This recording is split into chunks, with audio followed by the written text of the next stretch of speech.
Good evening, viewers. Don't know if anybody's actually watching.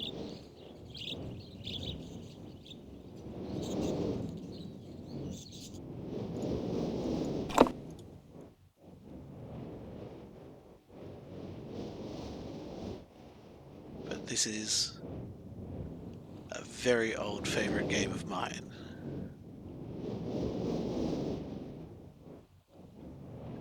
And I will try my best to be able to do things in the correct order by finding the answers before I can solve the puzzles. Rather than just forging on ahead and finishing the game in 3 moves.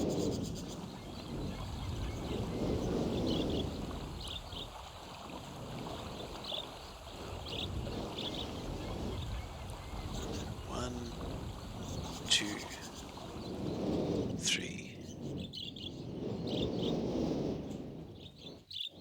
4, 5, 6.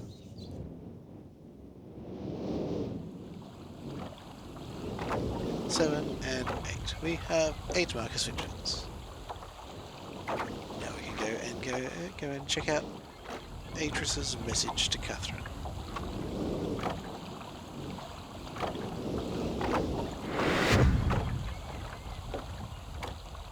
As if I don't already know what it is off by heart by this stage.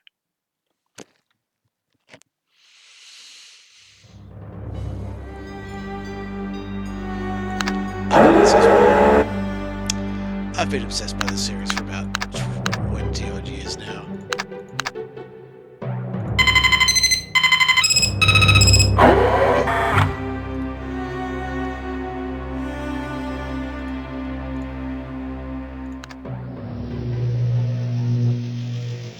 Catherine, my love, I have to leave quickly. Something terrible has happened. It's hard for me to believe. Most of my books have been destroyed.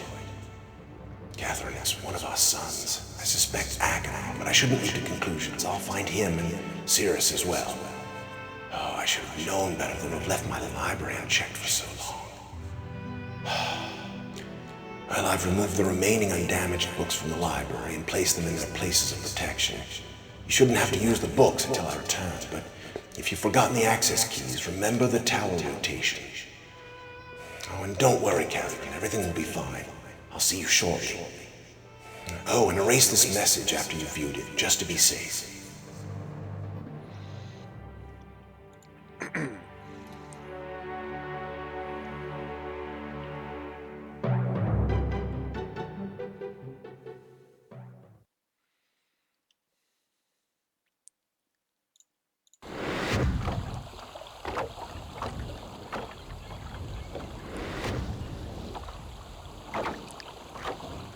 I just had the thought that I could play this dumb as though this was my first time playing it. You go, tower rotation? What is tower rotation? But I thought, that sounds a bit too condescending. That is the tower.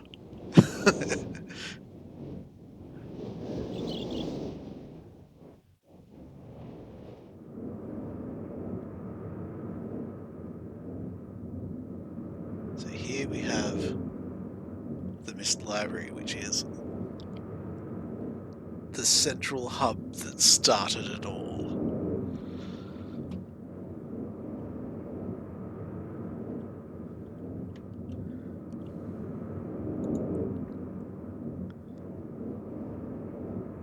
So each piece of this map got lit up with each of those marker switches that I've activated. This bit still hasn't lit up because I haven't been able to get out to the clock tower yet.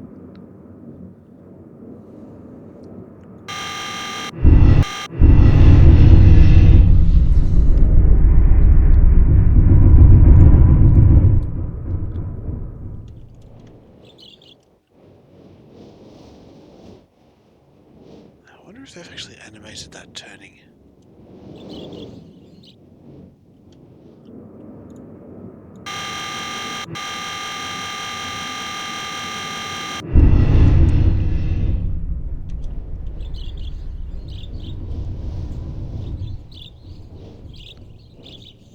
Not that I can see. Right. Well, let's keep going to the gears.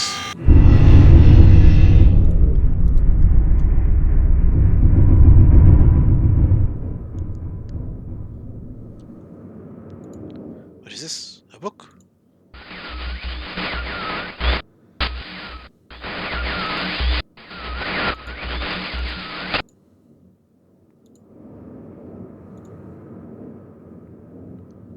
That's a handy little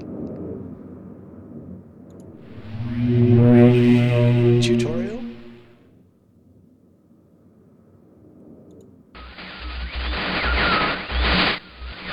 Why?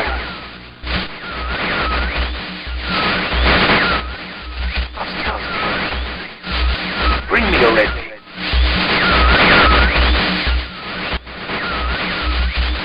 I can't see.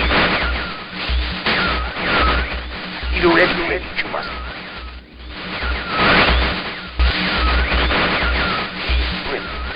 I beg of bring. Shh. Help. I am serious. Give it up. Go.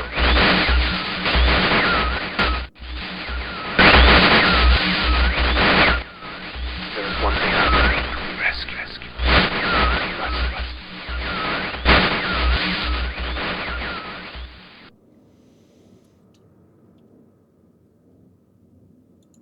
I think they've actually used the original video from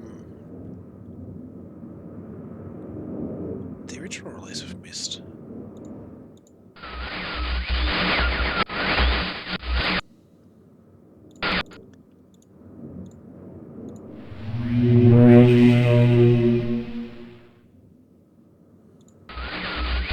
You serious?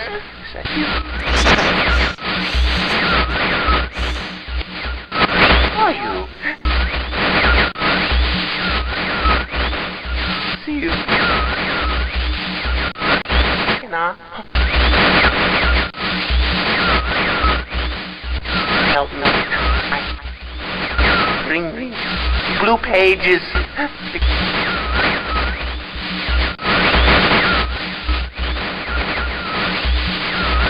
Never. Pages.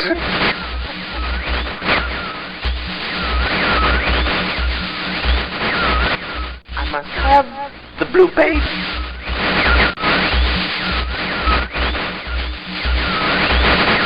Bring them to me.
There we go. Before arriving in this age, I was determined that it would be a journey to a world very different from my previous adventures, and it was. The sky here is dark and grey, and incessantly displays flashes of lightning in the distance. I met a very old man with a long beard and hair that hangs to his waist. He is very feeble and has trouble even moving. This man has obviously been through very many things in this strange world, and I have learned many things from him. He has told me an interesting story of this world's history. Years ago, he told me there was a beautiful city that rose up out of the water. It housed many people inside its walls, and the people had everything they wished for. The city was surrounded by 3 high hills, which rose higher than the city. On the east hill of the city rested a large lookout post. The people of the city had constructed the post expecting visitors to arrive from the east. The people had no means of travelling on the water, which forced them to merely wait for friend or foe. As time passed, friendly visitors brought rumours of an enemy that existed beyond the horizon. The people grew fearful, yet nothing happened. One day, the usually sunny sky became as dark as night, and black ships appeared on the horizon. The lookout post's attempts at peace were turned away, and the sentries there were easily overwhelmed. The ships continued to wreak havoc on the city, apparently destroying everyone and everything. After the foundations of the city were destroyed, the city sunk deep into the ocean, and only the lookout post remained. The black ships sailed away. The man continued to say that 8 people had hidden and managed to survive through the attack. In the 9 years since the attack, 2 of the survivors had died. He also said that it was rumoured that 10 years from the attack the enemy would return to finish the destruction that had started so long ago. I have decided, since hearing the man's story, it would be admirable to save this civilization and stop the enemy's plan of destruction. I am excited about the adventure that awaits me, and an idea has sparked in my mind to provide the needed defense for these people. I met the remaining survivors today, and I have begun work on a plan for protection. After a short absence, I have returned to this age with my 2 sons. They have, as of yet, travelled rarely with me, and they are understandably excited to be here. They have grown considerably since Everdunes, and it is already obvious to me that they will be a great help this time, instead of the nuisance they have been in the past.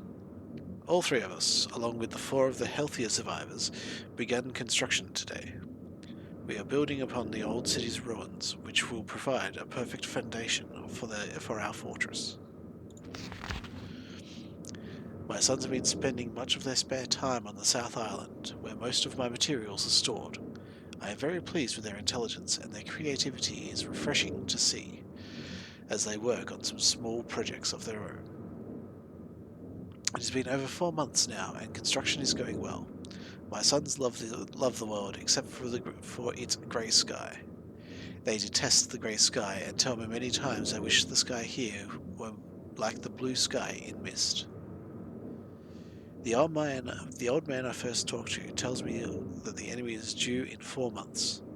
I feel we will be ready when the time comes. The man reminds me of Emmett in many ways, and I often wonder how Emmett and his people are doing. It has been 6 months of work, and we have finally finished the fortress. It rests between the 3 hills, which are now only islands due to a rising water level that the people experienced after the attack. Inside the fortress, I have designed the most intriguing device. It makes use of a technology called holography. I began experimenting with on my visits to Aspimir. It will be working in a couple of days after I can compensate for some small miscalculations. This holographic device will enable the survivors to learn to use the fortress.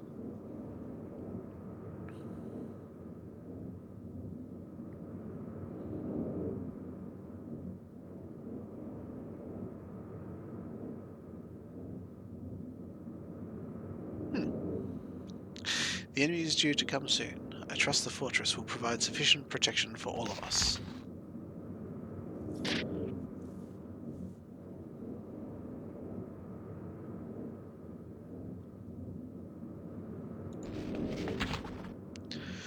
The black ships have come. Their attack was substantial. Their weapons have been stopped, and it appears they have turned away in defeat. I could not help but smile as I watched the boats leave. Insignia of Black Ship.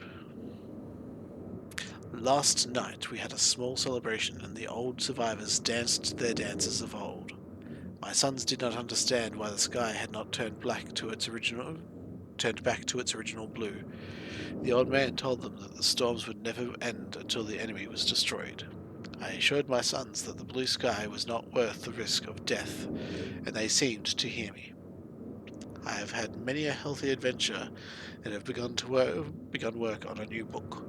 Once again, I must leave a familiar age in search of a new universe I have begun. But first, I will have an extended time with Catherine, whom I miss very much. I must also return to the people of the tide. I believe in my travels I have found a substance that will ease the pain of their bone ailments that they have long endured. I hope to return to mechanical age one day and find the population growing and my fortress still strong. Though the sky may always be black, I am confident the people here feel a heavier darkness has been lifted from their shoulders.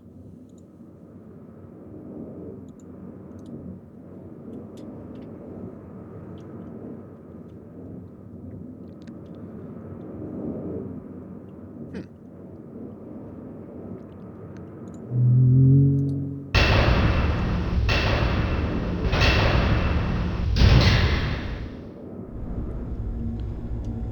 Not to mention, that way is now closed off.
Still not working.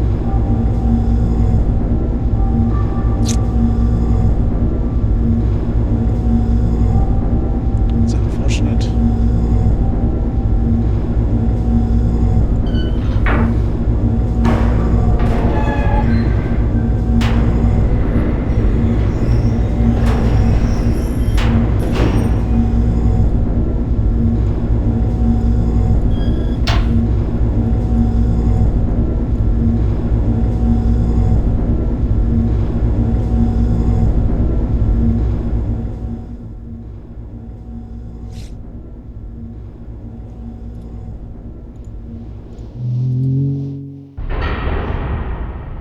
Ah. So that door goes up.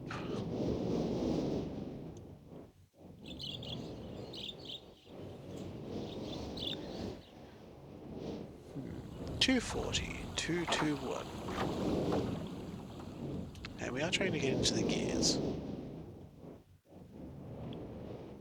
Unfortunately, there's nothing here that looks like a clock.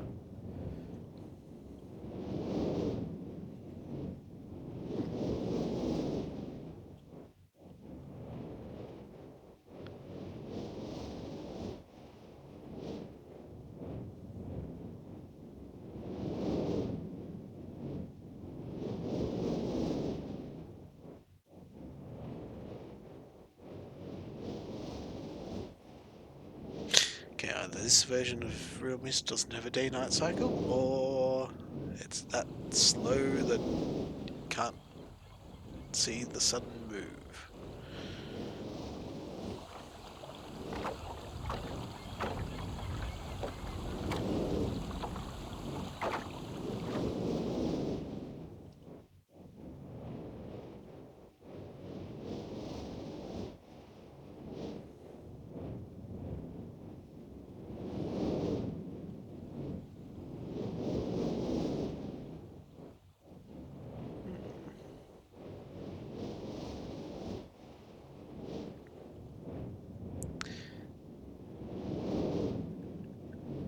Atris's grandmother.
In this game, usually a good indication that you've solved the puzzle.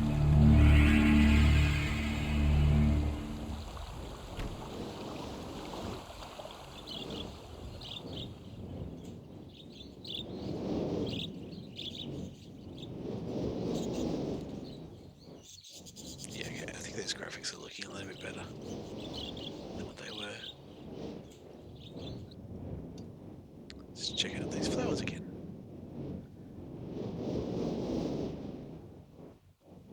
That didn't improve them. A pity.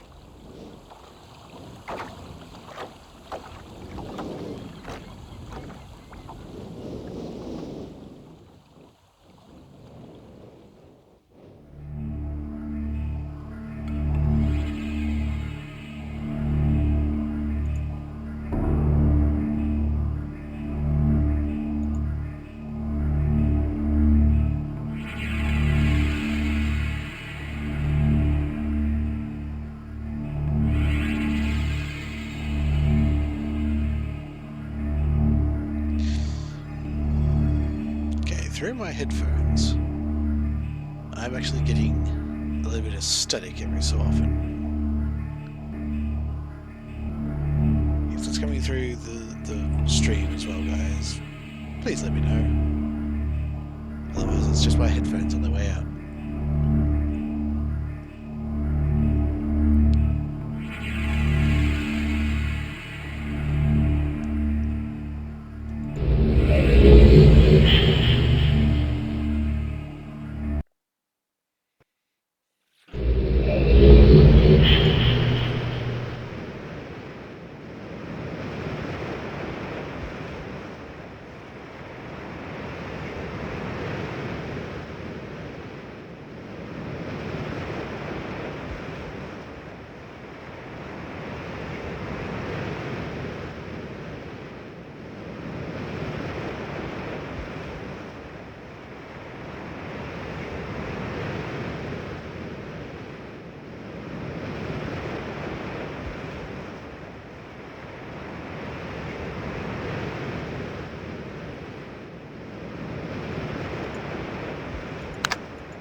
Love the music.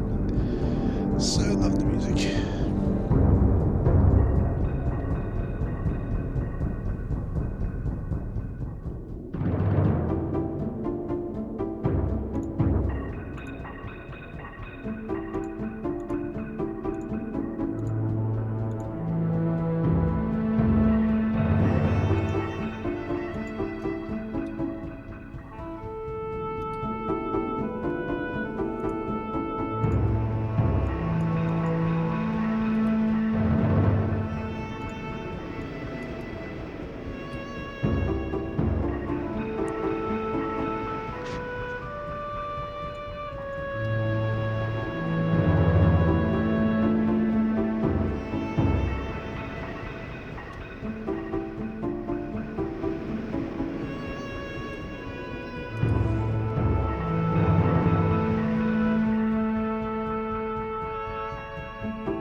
Oh, it actually does break it.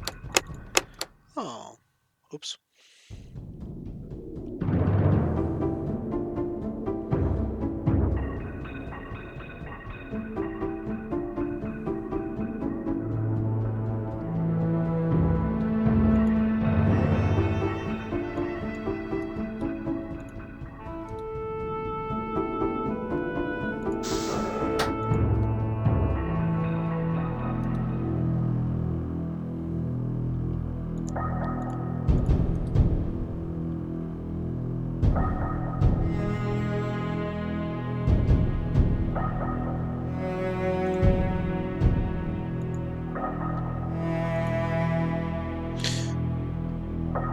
Sirius, your greed sickens me. Your desire for wealth and plunder is never satisfied. I will instruct my subjects not to pay your new tax, and you know they'll listen to me. Regards, Akana.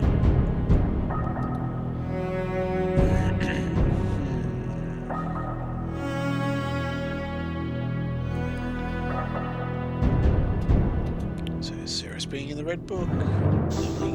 Leveling new taxes.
I should really write those down.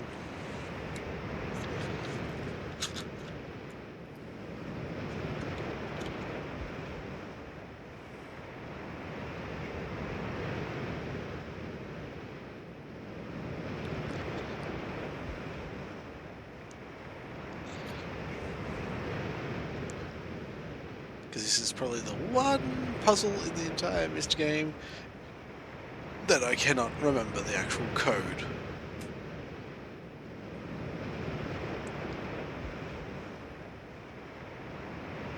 But I do remember every single step of how to solve it.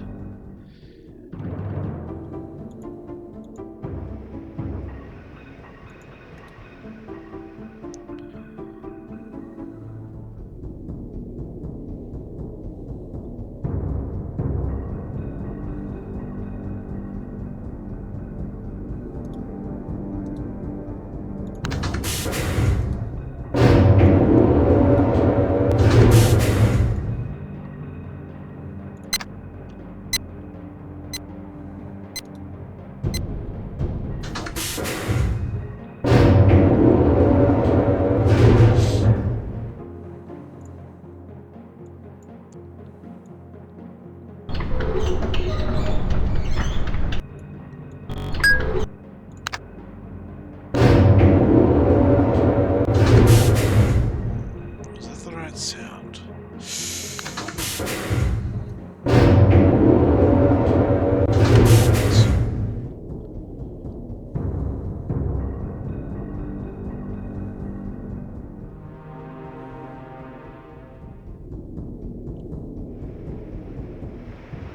Yes.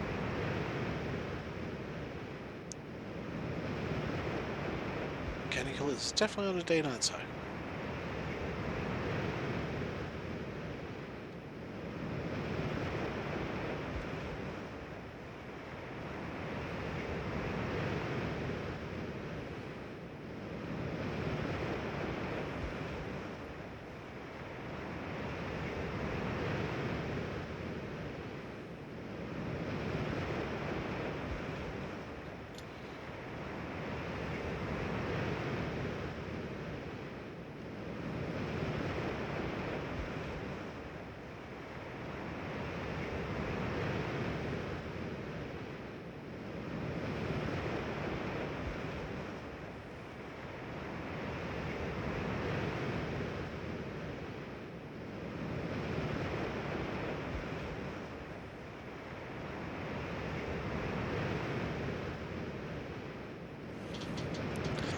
I have never seen that ship on the horizon.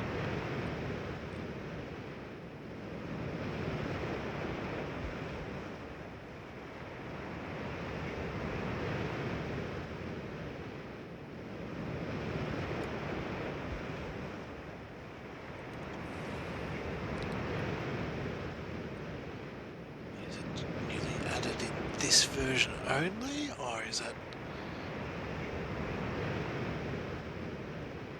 always been there ever since the first version? And I've just never noticed it.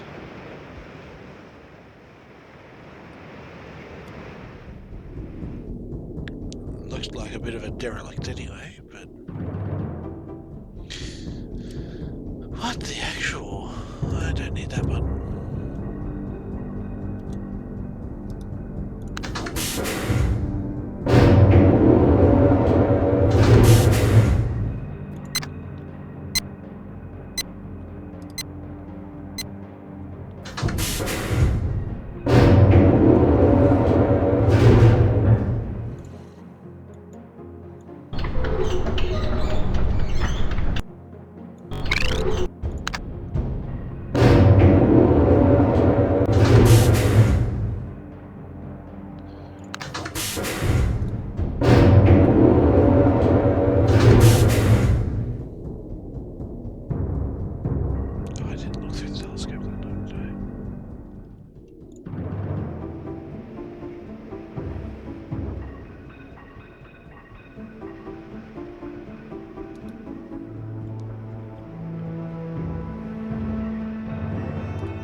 actually in the right direction for that.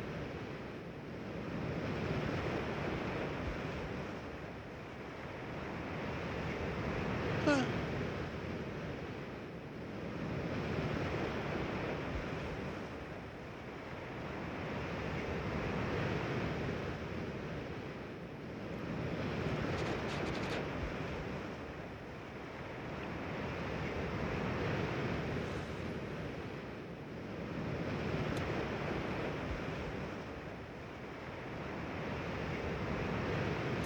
Actually, I've just had the thought that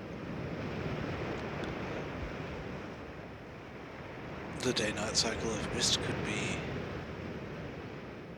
a lot longer than that of the other ages.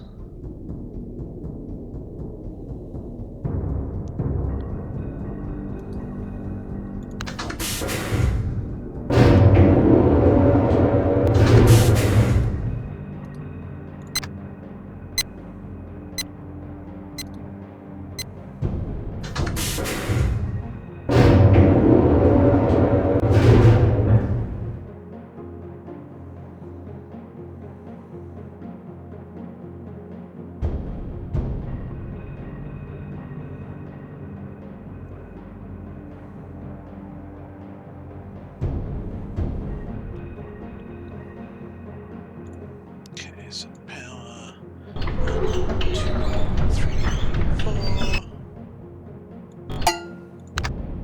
That's right.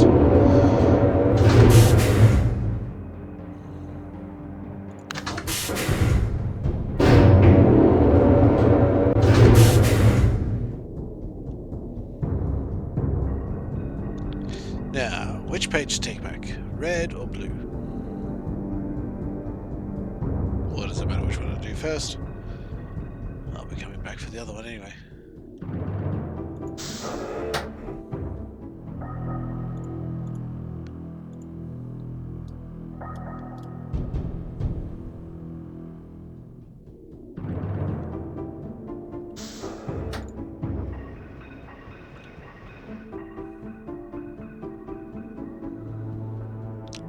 Gotta set the clock on Myst to 3:35. 3:35. See if that is something.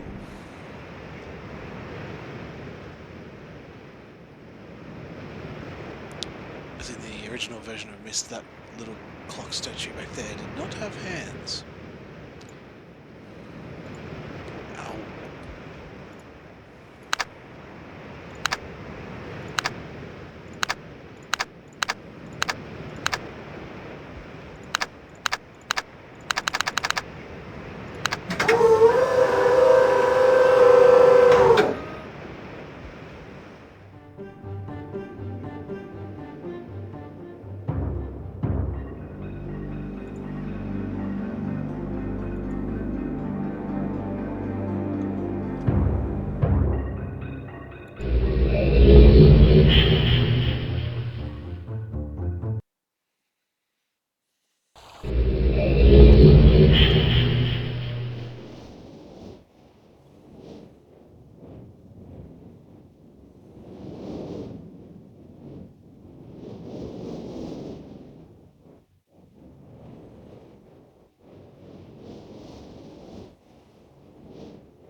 said. Completed map.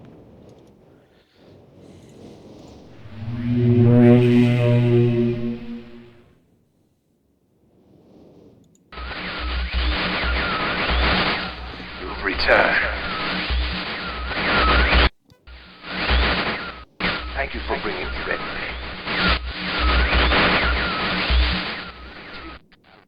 You must continue to help. My name is Sirius.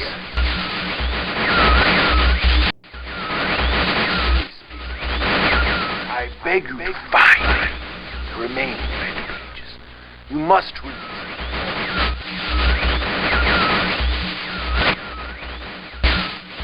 Release me from this book, which has become. Bring.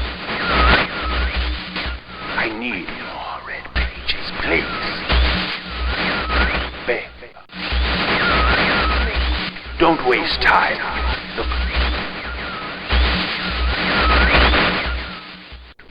Don't.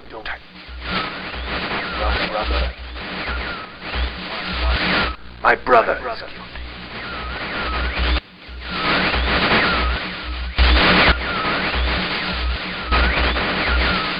And I wrongfully imprisoned.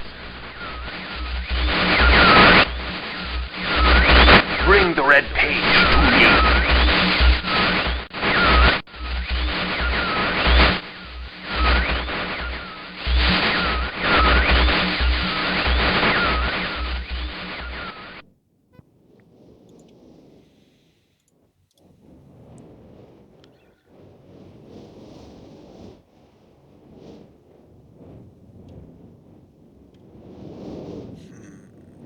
Is it nighttime because it was nighttime on mechanical, or is it actually moving?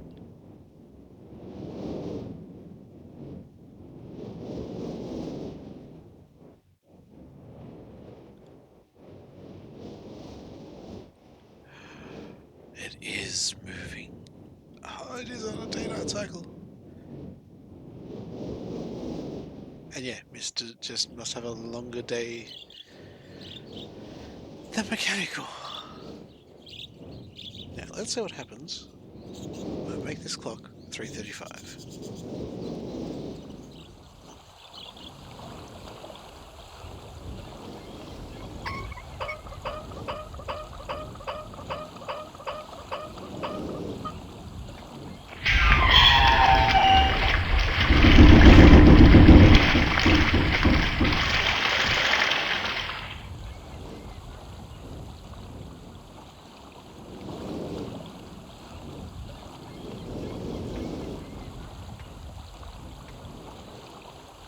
Whole lot of nothing, apparently.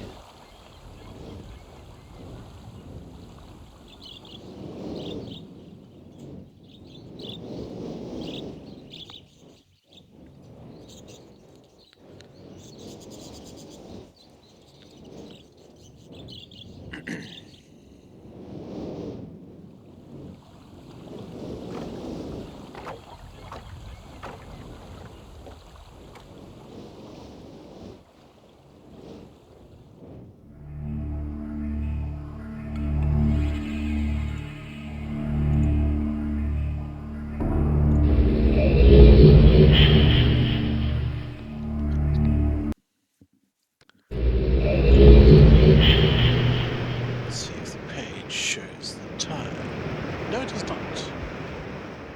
Oh, an auto torch.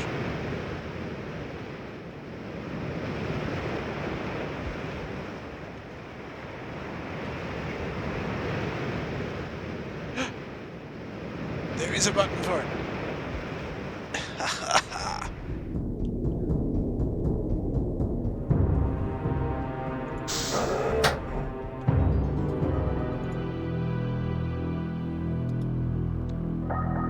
There was a letter here too.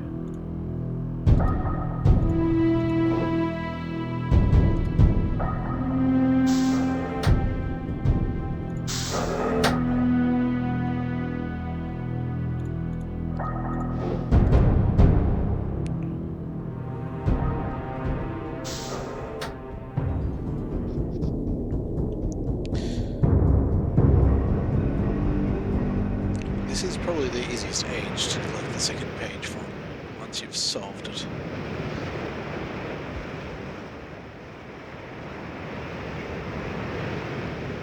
Yeah, that's probably the easiest age to solve if you know the code, because you just have to run in, get the page, run back out, put the code in.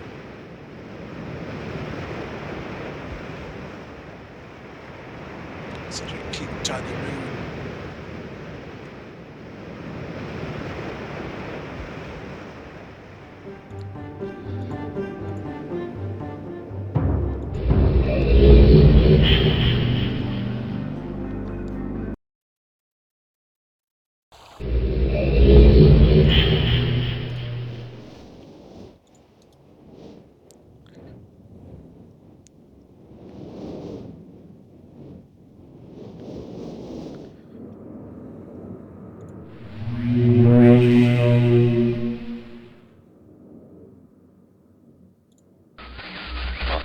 He returned! He wouldn't return.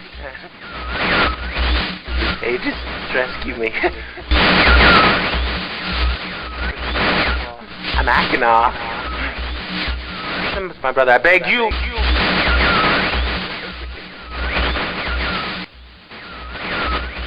To be complete.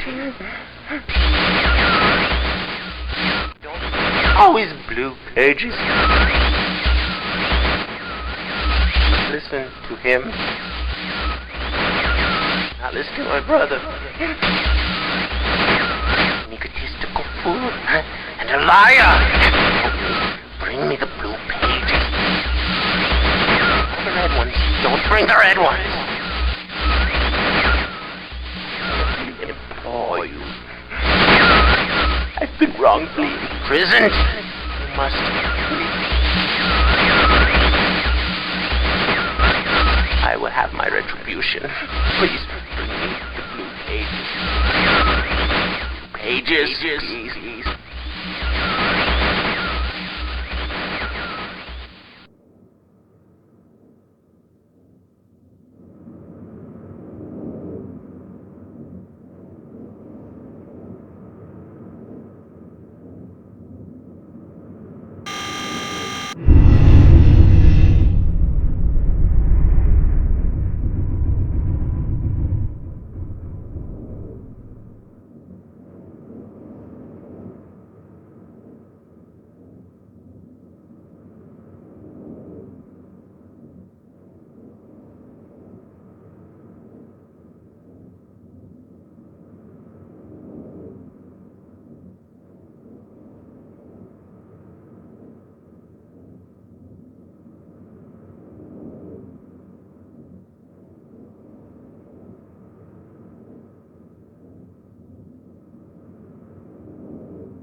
And I was actually reading all that out loud.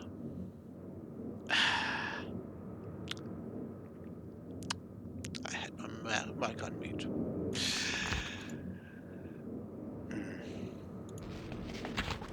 Slowly, subtly, they would change from deep blue to muddy orange, then from muddy orange to beautifully clear. I was so intrigued by the water, I hardly noticed that we had arrived at a ladder. Climbing the ladder led us to their village, which is about 10 meters above the water, and can only be reached by rope ladders that stretch from the lower paths to the village level, approximately halfway up the grand trees. It is very interesting watching these people carry out their daily tasks. Even after watching them for hours, I did not understand exactly what they were doing. At sunset, they motioned for me to follow them. I followed the creatures for the... At sunset, they motioned for me to follow them. I followed the creatures to the doorway of an enormous hut. Strangely, once inside, I found that the hut appeared even larger than it had from the outside. The walls were garnished with bright metals, and in the center of the hut sat the leader of these people. At least, he appeared to be their leader, for he sat a meter off the floor in a thick throne. Guards surrounded the strong creature, who was dressed in many exotic, colourful fabrics.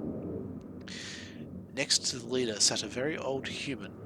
At least to some extent, he appears human.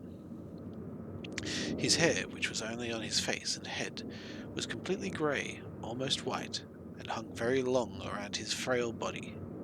His thin head hung limply by an almost grotesque neck that could not hold its head up to look at me. But what a surprise! This creature could speak my language. Shortly thereafter, I was given a bed with some hand motions that looked to be telling me to go to sleep. I look forward to learning more. As I suspected, the ancient creature is a human, but he is old beyond his own reckoning, and seems almost insane.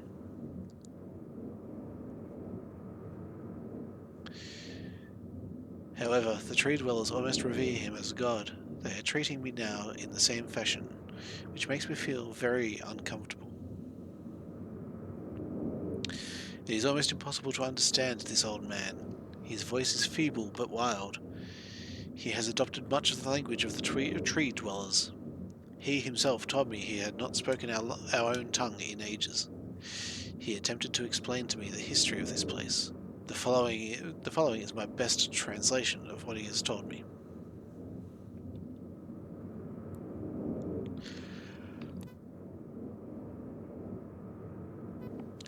Many years ago, the humans and tree dwellers lived together in this place, which was then a vast island.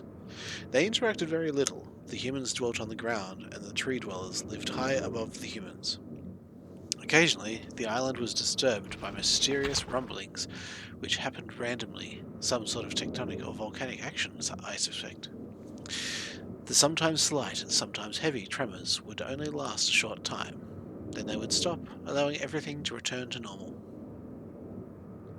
One day things changed. The rumbling began and grew quickly to unprecedented levels. Soon it became apparent that the entire island was sinking slowly into the ocean around them. Many of the humans died that day, but not before sacrificing themselves in order to stop the sinking of the island. The humans who lived through this catastrophe moved into the trees, where they gradually died out. Maybe because they were unequipped for such an environment, but I'm not sure. This is the story the old man communicated to me, although many details are very unclear in my mind. I am especially confused as to how the humans saved the island from completely sinking. In fact, I doubt the accuracy of that part of the story. The island must have stopped on its own. Yet the old man believes in the truth of the story, as if he had been there, and the tree dwellers worship him, and apparently all humans, as if they were heroes or gods. The old man ended our conversation today with an event which I will never forget. He began gripping my hands tightly, murmuring about rest and asleep. He then said, "We had expected you to come sooner." These actions filled me with a sort of immediate dread. With much effort, he stood to his feet. I tried to help, but he pushed me away with more force than I imagined his frail body contained. The tree dwellers quietly surrounded him with very solemn faces. They then kneeled before him. He walked to each and placed his hand on their heads. All the while he murmured words which I did not understand. Finally, he turned to me and smiled. Then he closed his eyes and walked out the door and off the narrow path, high in the trees. The tree dwellers were silent. They began a procession down the nearest rope ladder. As I was descending, I saw several of them pick up the body. He had fallen onto a lower level of the walkway, and carry it away. He was laying down at the dead end of a short pier-like structure. With the use of some potion, one of the tree creatures lit the pier on fire, and I watched as the flames engulfed him. As this strange funeral proceeded, the waters around the pier changed to a dull green.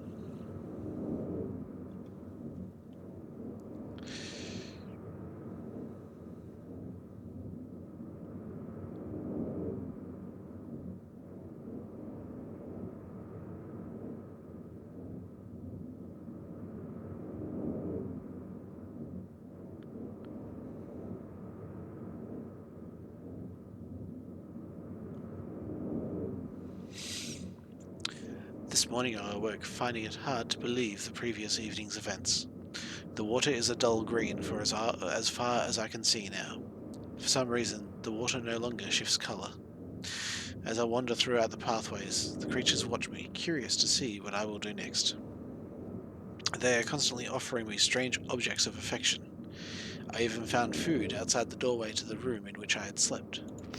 This is a unique race of beings. I hope to learn their language soon, so that I may learn more from them. I have lived on this world for 3 months off and on, and the tree dwellers have shown great hospitality. I am even beginning to learn bits of their language. I have decided to return home for an extended stay with my loving wife and my sons, and hopefully return with them. However, I am sure Catherine will once again refuse. I think this age would be a wonderful experience for them all, and I at least look forward to how Cirrus and Achenar will react to its curious inhabitants.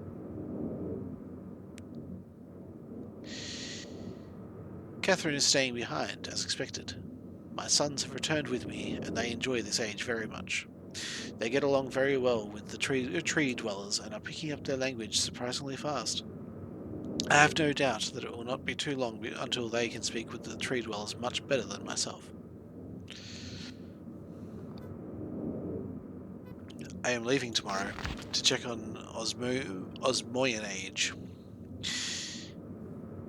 Cirrus has suggested that I allow him and his brother to stay. Though the idea unsettles me, I know the boys are growing up rapidly. The hospitality of these creatures is such that I could think of no better place to leave them alone for a short while, so I will consent to their request. I warned the boys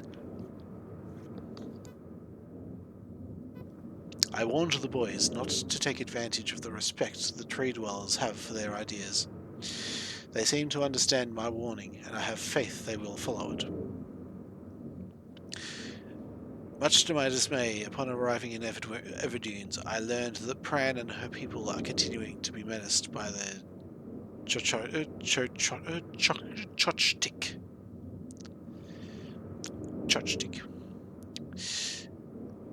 I fear for their survival and plan on returning to her shortly after checking on Cirrus and Achenar here.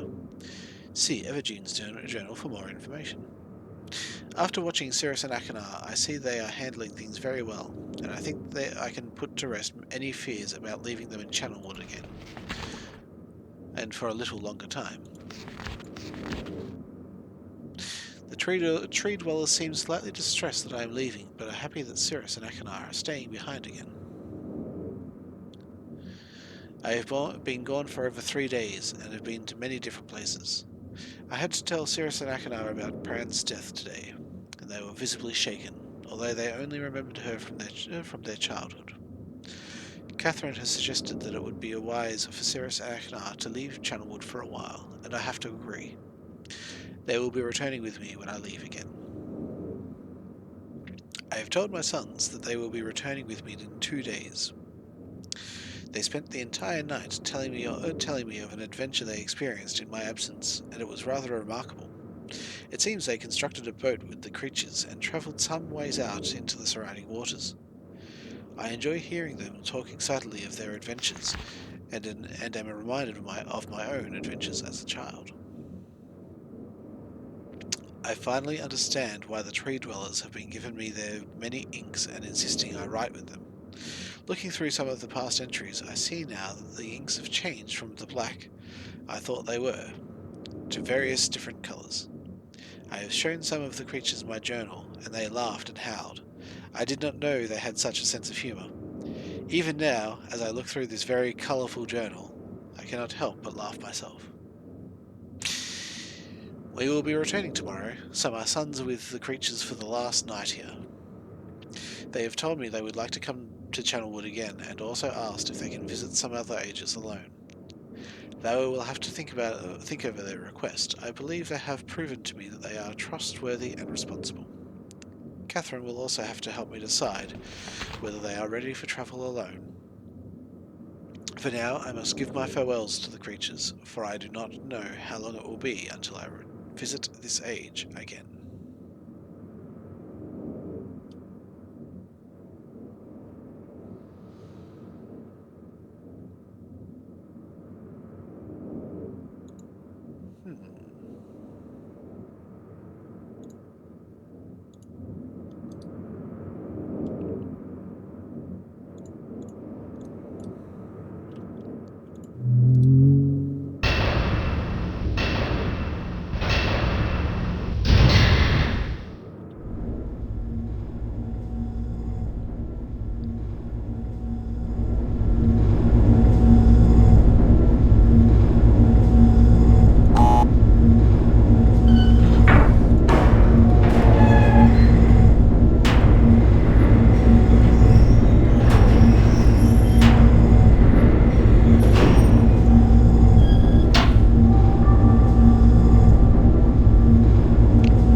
It did work this time.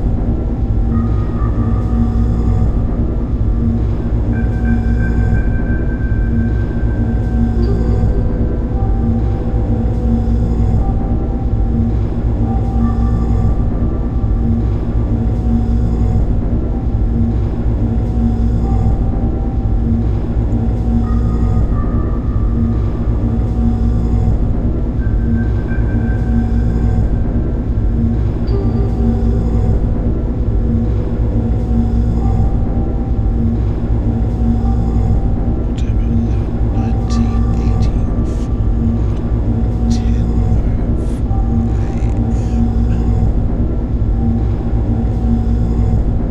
Jan 17th, 12:07, 5:46 a.m.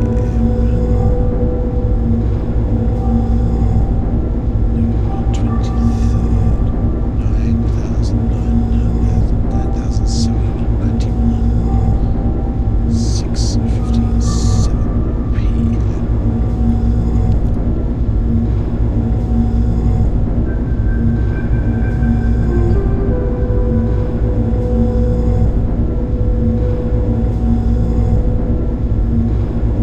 Oh,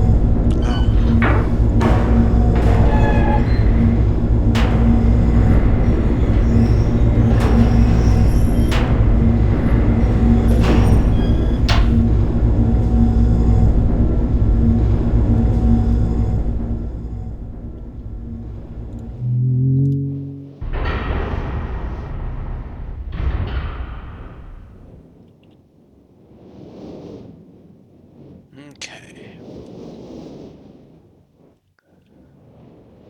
Now, this building.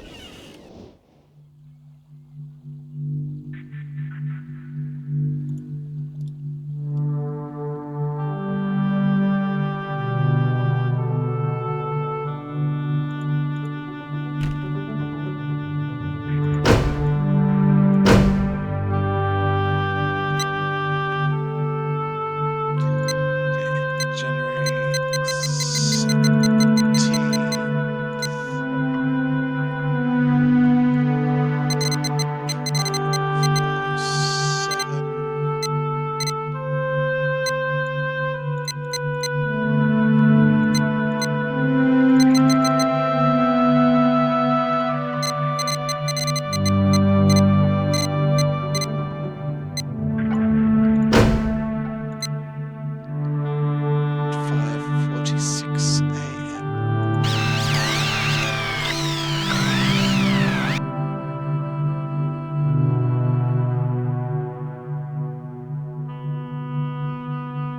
I'm an idiot. I just read the wrong journal. This isn't Channelwood, this is Stone Ship.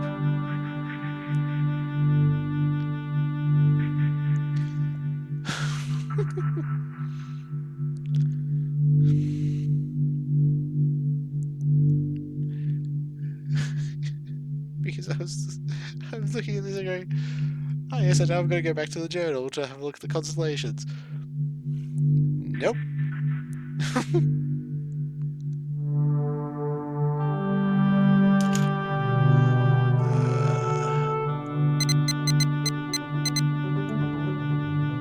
October 11th, 1984, 10:04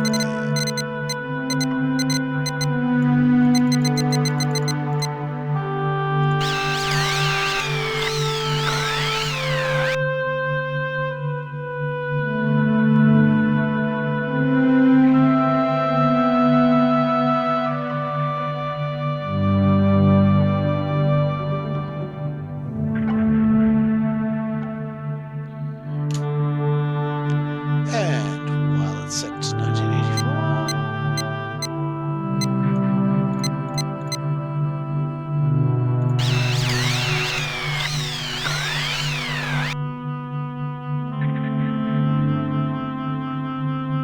I wonder what constellation that is.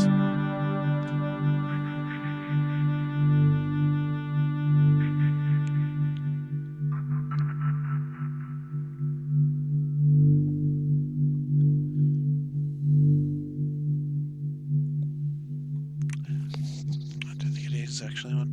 Now, what's the last one? November 23, 9797.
like it.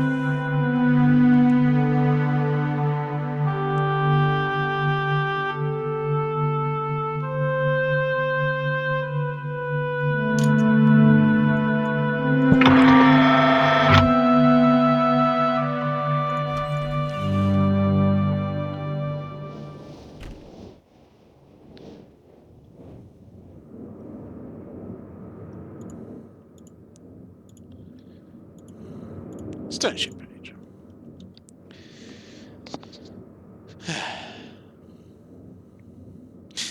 Emmett was the first to live on the rocks. He named them the rocks because that's what they were, a group of sharp rocks clustered together in the middle of a large sea. This was where Emmett lived. He enjoyed his life. Emmett would occasionally swim to nearby rocks, as it was never too far of a distance. One day, another person appeared on the rocks for no apparent reason to Emmett. Emmett named this new person Branch. Emmett and Branch quickly became friends, swimming and hunting for fish together often. Emmett showed Branch the simple cave in which he lived in the largest rock. Soon, Branch discovered a place where he decided to live also on the same large rock. The sun always shone brightly in their world, and the water was always dazzlingly clear, allowing them to see almost to the deep ocean floor which surrounded them. Though the sun always shone, it was never too hot for the boys. A light breeze always came from the north and cooled the area down. One day, while Branch was swimming and having fun in the water, he noticed another boy swimming. Branch brought the new boy to Emmett to find out what to call the new boy. Emmett said that the boy should be called Will. Will was soon part of the group, and all three of the boys swam and enjoyed their perfect world. At least, that is the story I was told when I arrived today on the island. Emmett, Branch, and Will were surprised to see me at first, but even before the night ended, we were all becoming good friends.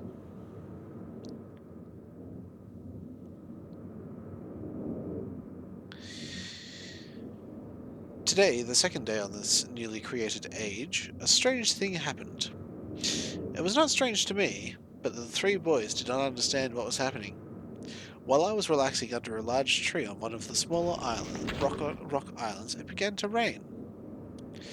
It was a nice rain that lasted for about an hour in the morning.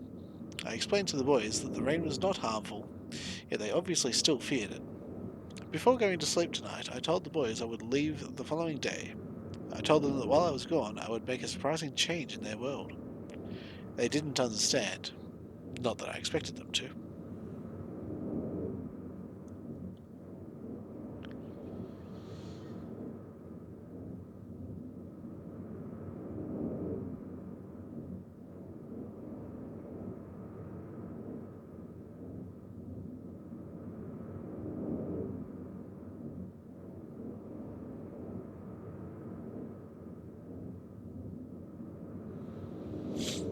I still do not fully understand what happened today.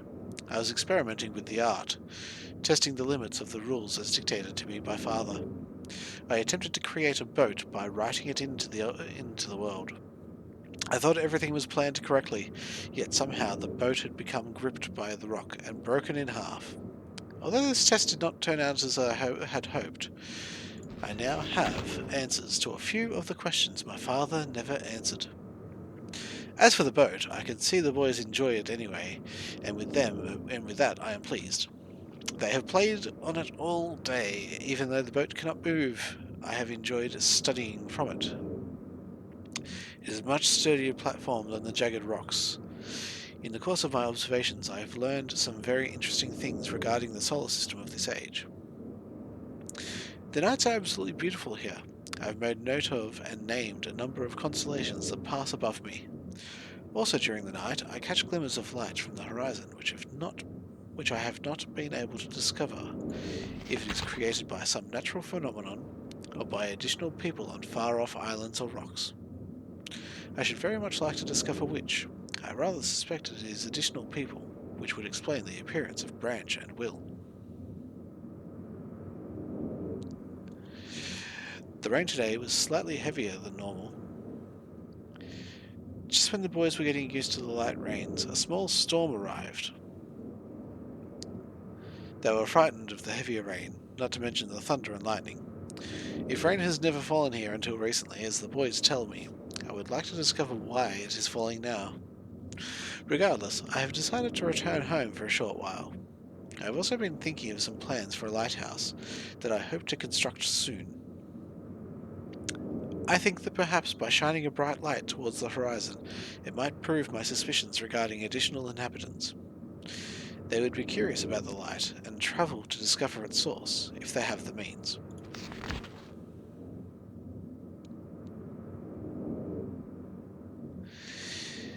I returned with many tools that I will need for the construction of the lighthouse. I have decided that once the lighthouse is completed, I will leave for some time and let the world's own imagination have control. We have worked 3 weeks on the lighthouse now, and are making great progress. The rock that we were building on seems to not be as secure as I would like. I have had to alter my plans slightly, but those alterations pose no.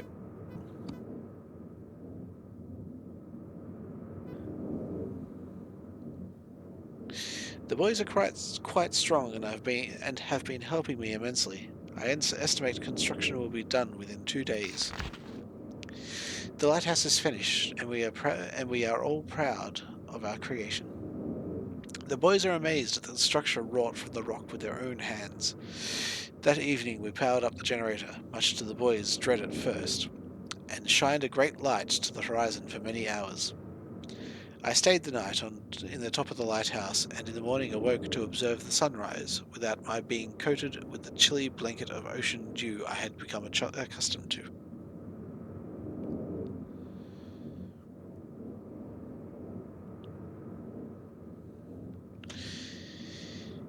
It was Will who first saw the girl. She was swimming not far from the boat where Will was getting ready to hunt for the fish. Then Will noticed a man not far away from the girl. Emmett was very pleased to meet the additional neighbours. I feel pleased to leave this age. I have set in motion events that have nothing to do with writing or the art, that will have a more profound impact on this world than I could have ever written. I think. I think of it. I think of this age as a gift to myself that I will wrap up and open some day in the future, only to discover that it has changed so much that indeed it is a surprise. Besides, I have yet another new age that awaits me. It seems I'm going to need some way to travel underwater in this new age, and so much planning is in order. It has been 10 years since I left this age, which I have since called the Stone Ship Age.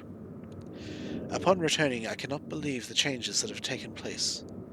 The original 3 boys have grown into adults, and there are many new faces that I do not recognize.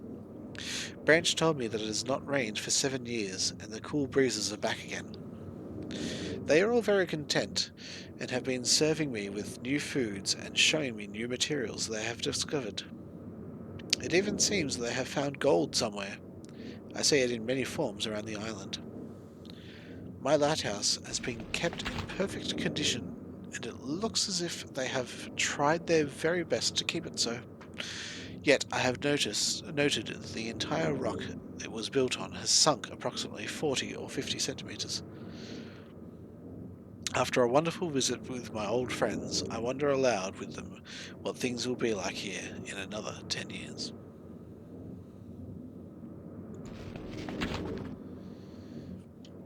Okay, so we have a snake.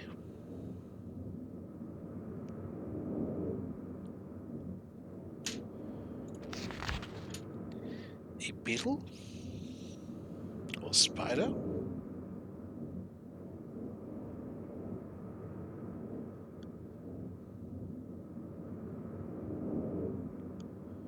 Actually, beetle has only got 6 legs.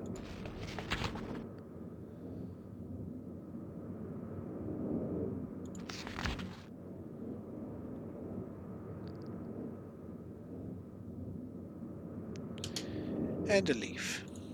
Okay. And in that time reading, dawn.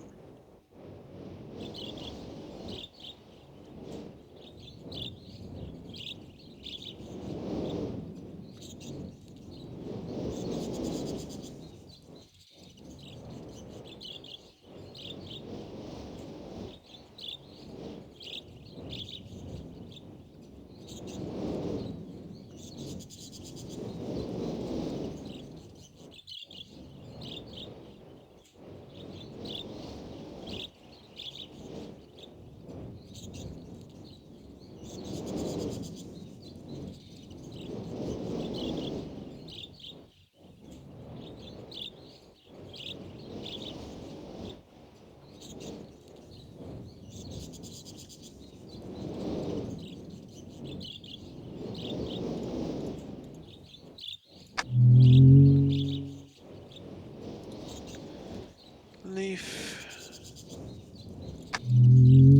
beetle, and snake.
Oh, you what?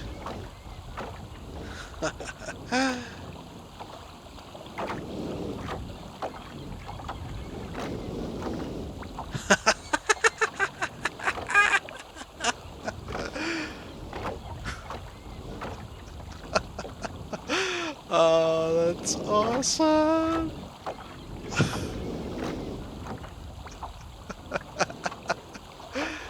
Uh,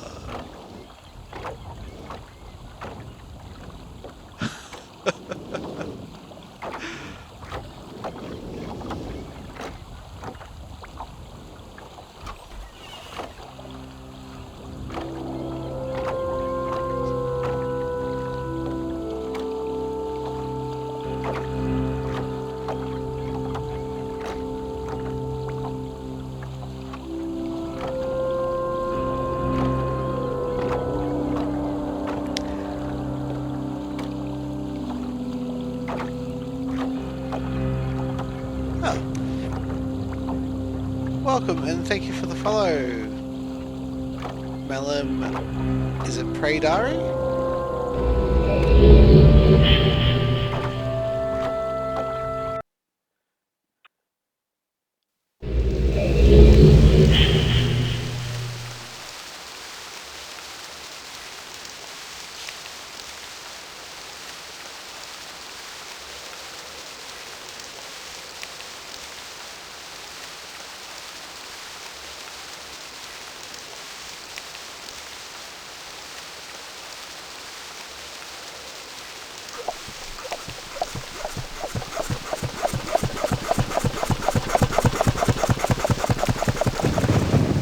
Okay, that's the question. I do not need to.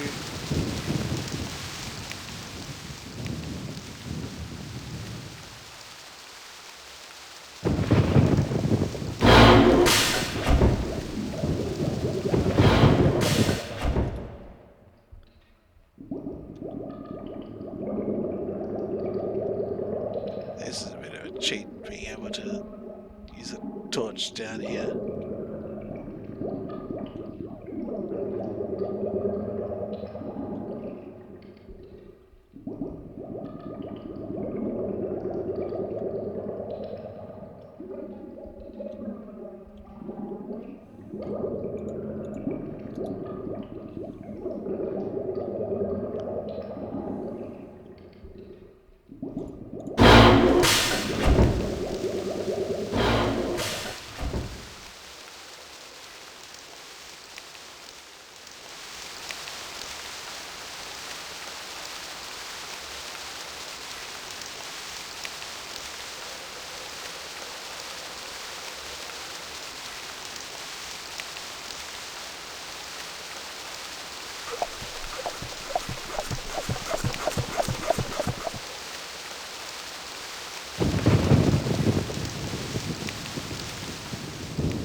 say, but I'm not gonna spoil it here.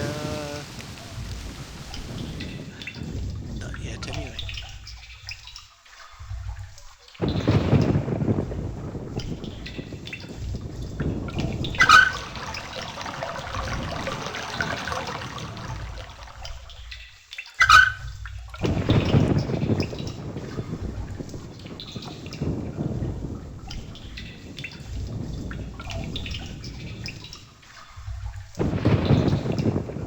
Oh, come on. I'm so glad that I don't need to come down here for a second time. Unless I botch things.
Oh. What piece of vital information did I miss? Missed out on.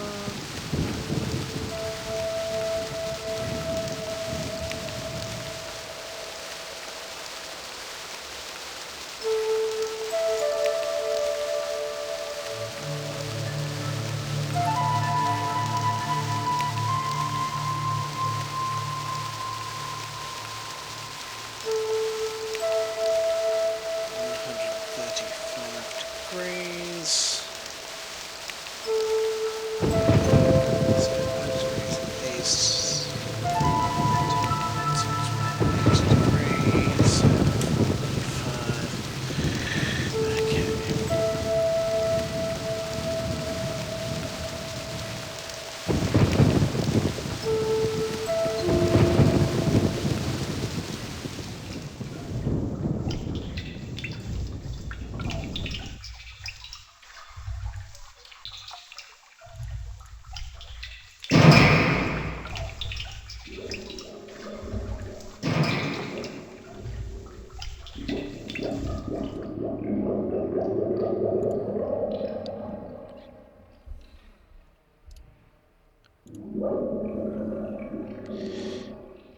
Ninety, 95, 100.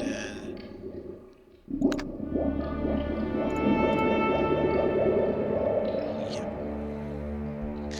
And let's keep going with serious first, then I can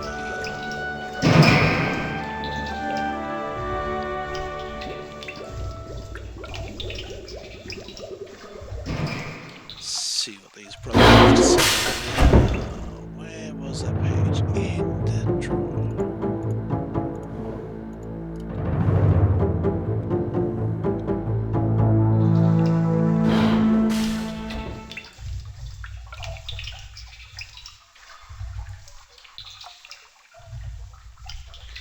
Do, do, do, do, do, do.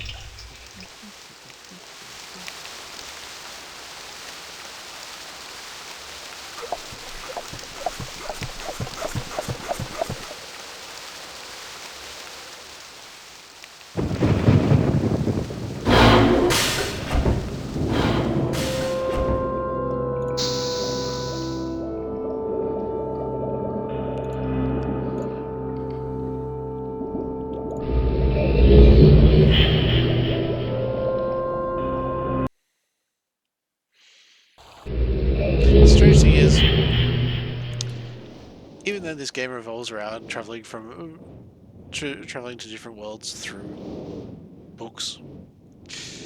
I've always found that particular hiding spot for the Myst Leaking book to be the least believable.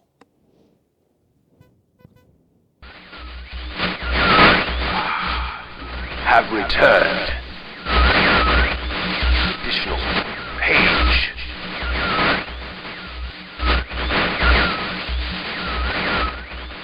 Free from my prison on this forgotten island of Myst.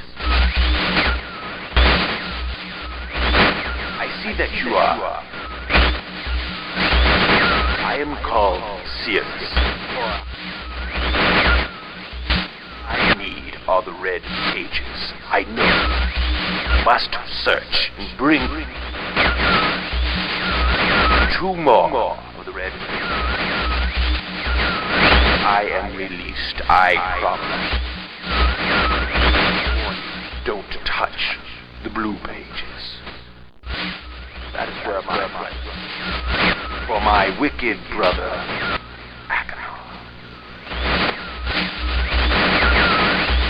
he is a man of distorted mind and senses. He disgusts me. Do not release Aknar. Thirst for destruction is not never ending. Bring the red paper. Beg you, please release me from this prison. I promise you will be greatly rewarded. Must help me. Tell me.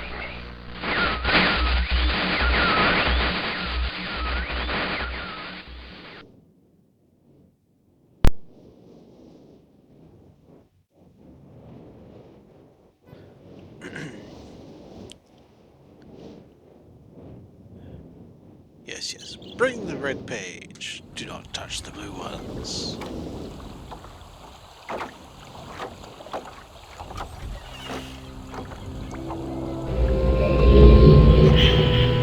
Anyone else getting nasty vibes of, do I trust this guy?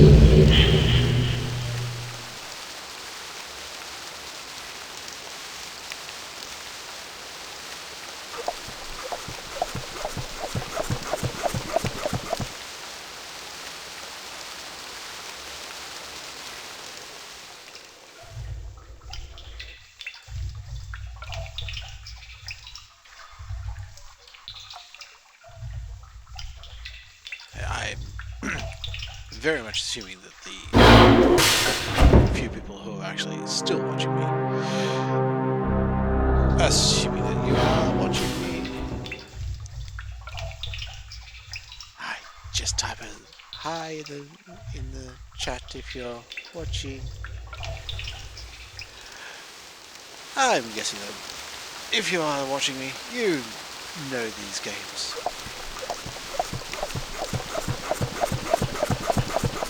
And you probably know as much lore as what I do.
Good. Still more blue pages, you fucker. Bring more. I must have some more. That's all I ask of you. It's been so long since my brother, Cirrus, wrongfully imprisoned me within this book. Stupid schemes. Pretty speech. It's been greed, which is endless. It should be perfectly obvious to you. He's done evil and he has destroyed all before. Do not bring the red pages to him. You must not let him trick you. He believed you. He tricked our father. Hideously murdered our father. He'll trick you. He'll murder you. Don't touch the red pages. I beg you to bring the blue pages. To me. Listen, you must obey me. Blue pages are my only hope. You must help me. You must help me.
I was muted again while I started to talk about plotting into an anecdote. So, when I get to where I put this code in, I'm going to tell you it is a really annoying story now about when I used to first play this game way back in the 90s when I was but a teenager. But for now, I am actually going to need to duck to the toilet and somewhere that's got some nice music for you guys.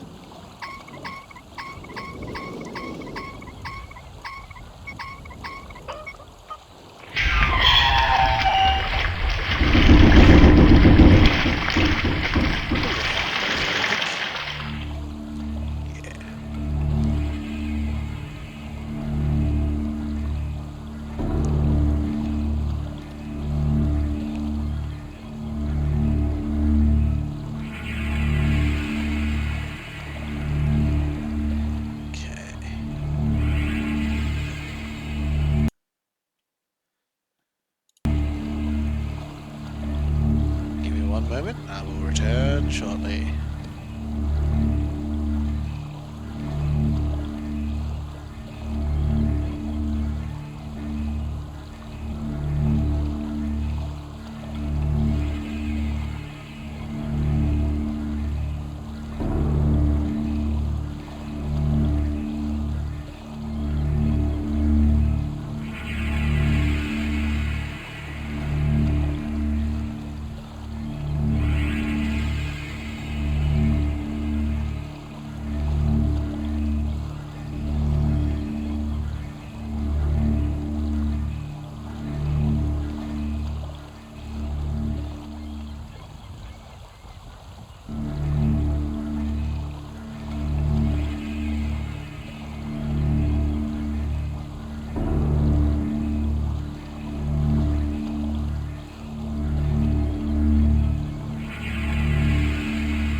am back.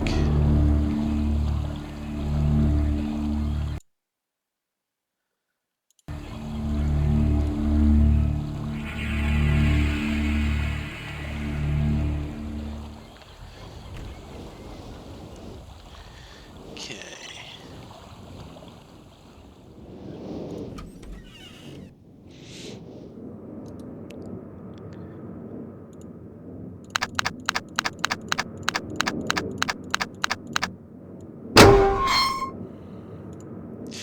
Now, my horribly disgusting anecdote. Back when I was first originally playing this game, I was quite young still and new to video games in general, let alone puzzle games. And I didn't really understand the connection between hints and answers. So, I had actually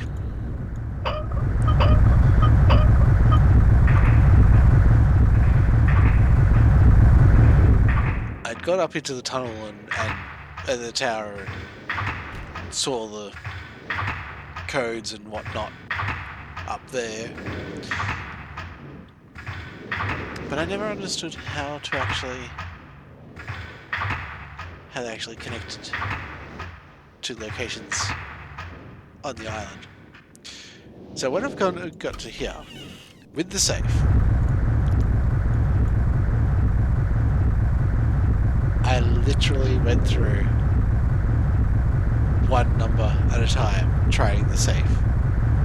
And I got all the way up to 724 and opened it the hard way. And it was only after that when I went back to the tower rotation and had the key set to the tower set to channel wood, and I looked at the key again, that I realised what I had done. And from there I was also able to figure out all the other places of protection keys. Because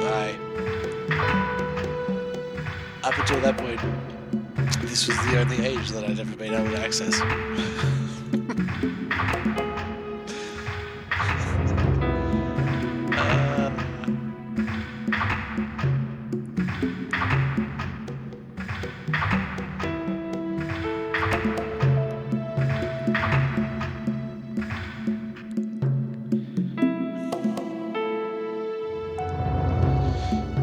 However,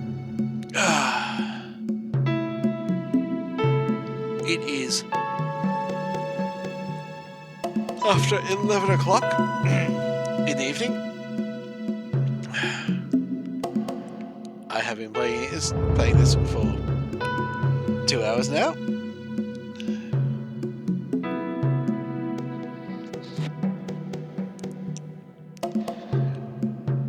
And I have the last day of school term tomorrow. So I am going to love you guys and leave you.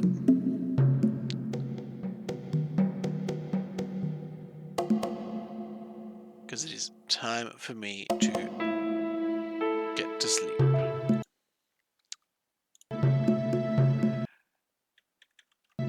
And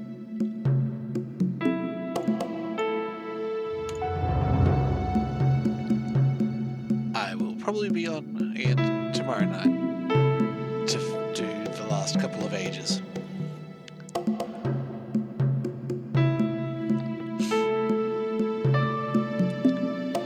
But if you've been here all this time, thank you so much for watching. And Malim, if you're still watching me, thank you for the follow.